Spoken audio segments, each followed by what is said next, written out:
Domestic violence accusations are quite common in the criminal justice system. For obvious and legitimate reasons, our society doesn't tolerate domestic violence.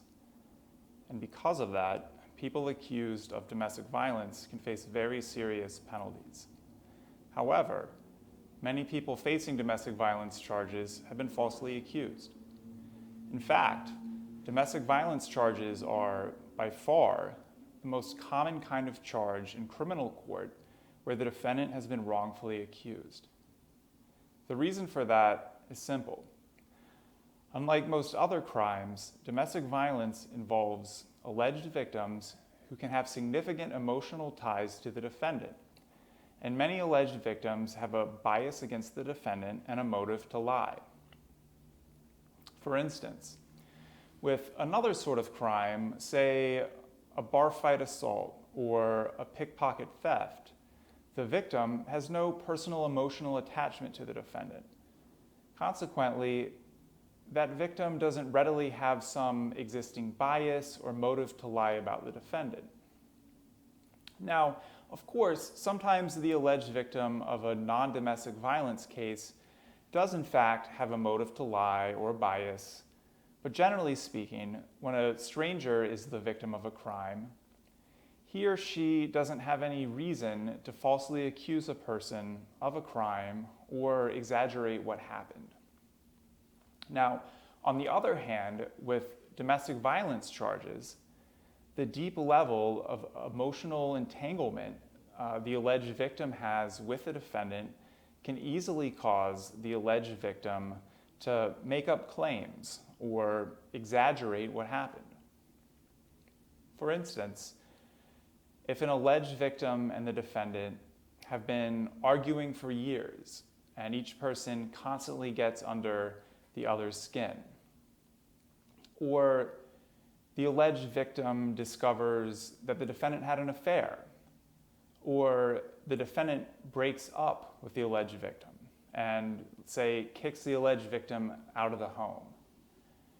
In that situation, the alleged victim could be so emotionally distraught that in that moment, it's quite easy for them to make up allegations or completely exaggerate what happened. It's very common, in fact, for a complainant to say that the defendant pushed them or hit them, or the defendant is the person who started the fight, etc., when it's absolutely not true that that's the case. And I say this with so much confidence, not because I see domestic violence cases where there is flimsy proof that the allegations are true. No, I say this with so much confidence because I quite commonly, get domestic violence cases where the alleged victim reaches out to me and tells me that he or she made up the allegations and they want the charges dropped. Think about that for a minute. The alleged victim tells me that he or she lied to the police about what happened.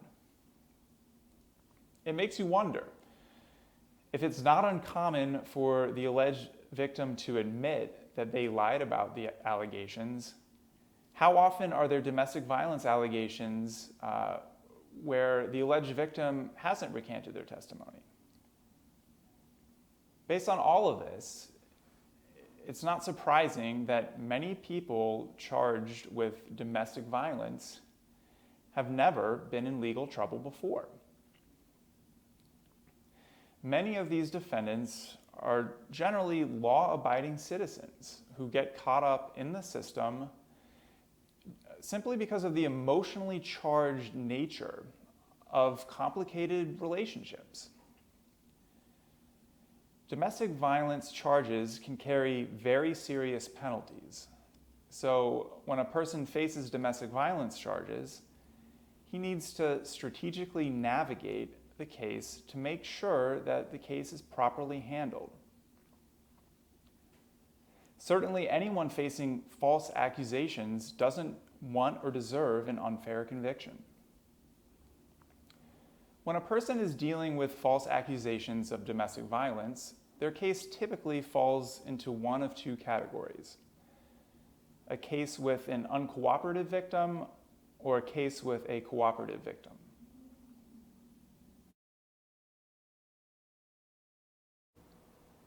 A case has an uncooperative complainant when the alleged victim doesn't want to assist with the prosecution. An uncooperative complainant simply might not want to be involved with the prosecution, or they might actively ask the prosecutor to drop the charges. What comes as a shock to most people is that the prosecution will usually not dismiss a case even if the alleged victim asks for the case to be dropped, or they say that they exaggerated the allegations. Prosecutors are usually reluctant to drop charges because they have concerns about battered woman syndrome. A woman with battered woman syndrome is typically in a cyclical, abusive relationship where she is emotionally or physically abused by her partner. She then separates from her partner, and then ultimately she places blame on herself for the abuse and ultimately decides that she wants to go back to her partner. So when an alleged victim tells the prosecution that he or she wants the charges dropped or that the allegations are exaggerated, the prosecutors may refuse to actually dismiss the case because they have a concern that the alleged victim could have battered woman syndrome. Now, although battered woman syndrome is definitely a real issue that affects some people, many couples can get into an argument or fight without there being some deep cyclical pattern of abuse that could make it the case that battered woman syndrome is relevant. And because of that, it can be very frustrating for some families when a partner is arrested for domestic violence. The alleged victim says that they want the charges dropped, yet the prosecution simply won't listen. When the prosecution won't immediately drop a case involving an uncooperative complainant, there are still things your attorney can do to get the charges dropped. First, even if you as the defendant are not allowed to speak to the complainant due to a temporary order of protection, your attorney is still allowed to speak with the complainant. And oftentimes in situations where the complainant is uncooperative with the prosecution, they tend to be on very good terms with the defense attorney. And in those situations, your attorney can explain to the complainant how she is not under any legal obligation to sign any paperwork given by the prosecution or the police. In the state of New York, if supporting documentation is not signed by the complainant within 90 days of the arraignment of a misdemeanor case, then the case has to be dismissed. Now, sometimes a domestic incident report is signed by the complainant on the day of the incident. Typically, it's given by a police officer who responds to the scene and asks the complainant about what happened. And sometimes that domestic incident report is sufficient for the prosecution to move forward without getting any additional supporting documentation.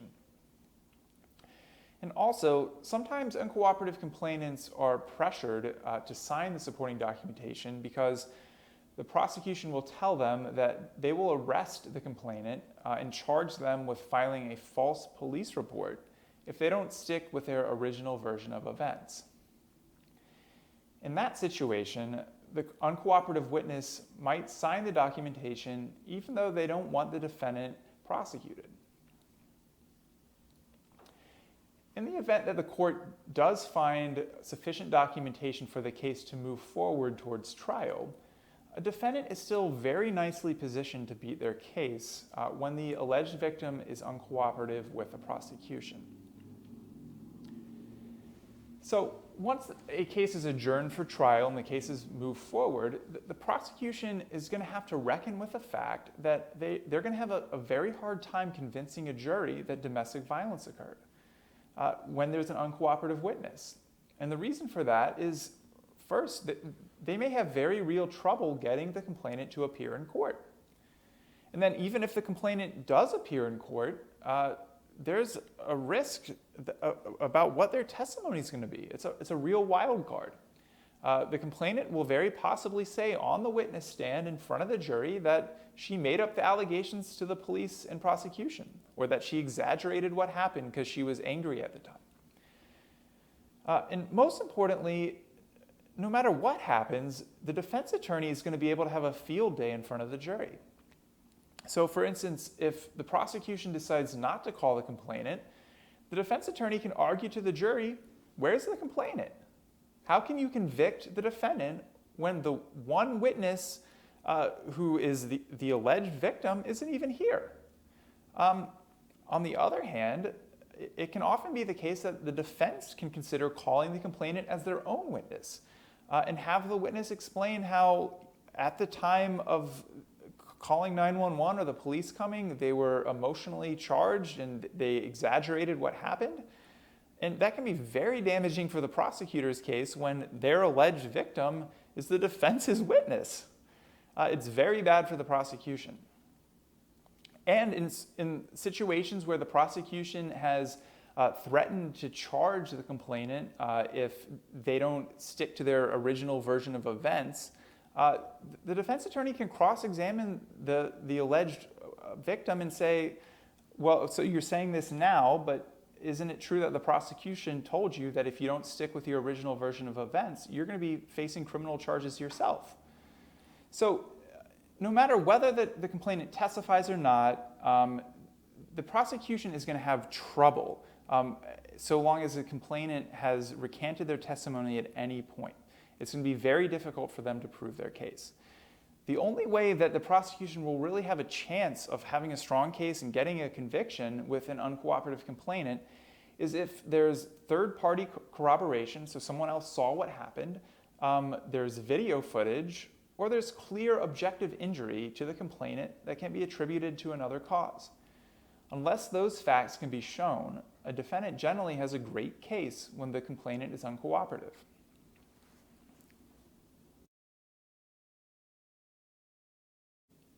A case has a cooperative complainant when the alleged victim actively participates in the prosecution. Although cases with a cooperative complainant are definitely more challenging for the defense compared to when the witness is uncooperative, these cases can still prove to be very difficult for the prosecution. As mentioned, domestic violence charges are very emotionally charged, and alleged victims often make false accusations based on a bias or a motive to lie. Your defense attorney must make sure that the jury understands that. If the alleged victim has any sort of bias or any motive to lie, because that can and will create reasonable doubt as to whether the complainant can be trusted. Bias and motive are slightly different concepts, although oftentimes they go hand in hand. A person is biased against another person when they have a prejudice against or a dislike of a person. So, for instance, a person might become biased against their spouse if they learn of infidelity. That information may cause the person to hate and be biased against their spouse. Such a bias may prompt a complainant to make up or exaggerate allegations due to anger. On the other hand, a motive to lie exists when a person stands to benefit from a lie. For instance, if a spouse has a child custody battle with a defendant, the spouse could get full custody of the children potentially by lying and saying that the defendant is abusive to the spouse or abusive to the children. In addition to the complainant's bias or motive to lie, lack of objective corroborated facts can be a big deal for a domestic violence case. So, for instance, with a domestic violence case where the charge is assault, the prosecution must prove that the defendant caused physical injury, which requires more than the subjective reporting by the complainant.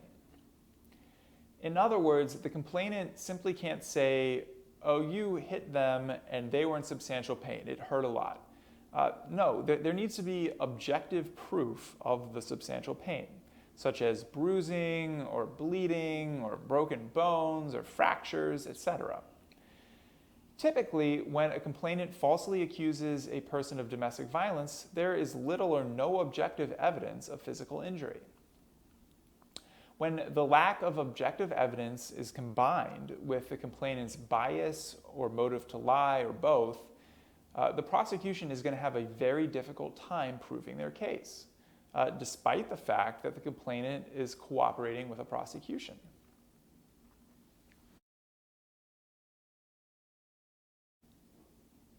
If you've been accused of a domestic violence crime in New York City, give me a call for a free consultation.